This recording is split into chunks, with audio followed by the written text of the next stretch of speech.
Alternative fuels is a great idea. They are working on it. They are working on hydrogen. They are working on biofuels. Okay? But there's a number of concerns about using these two types of fuel in aircraft.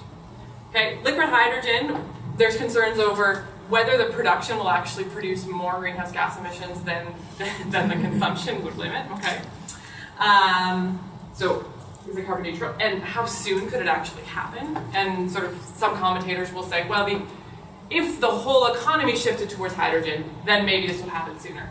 But sort of on its own, the industry, even if it was carbon neutral, even if it didn't produce emissions, it might not get it there. Biofuels are being used. Okay, they're already being used in some flights in Europe and in different parts of the world. One of the major oil countries in the Middle East has put a lot of money into biofuels, okay, to sort of do research.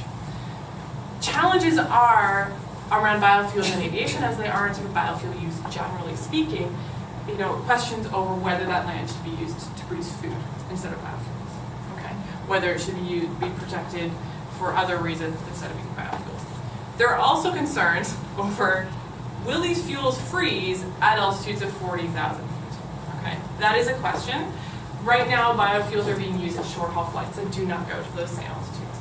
And so maybe that's a solution at that level. But all that to say, our sustainable alternative fuels are not going to get us where we need to go. And so that is why most people will say we need to reduce demand in some way, or at the very least we need to price emissions and use revenue to try to speed up some of these other things.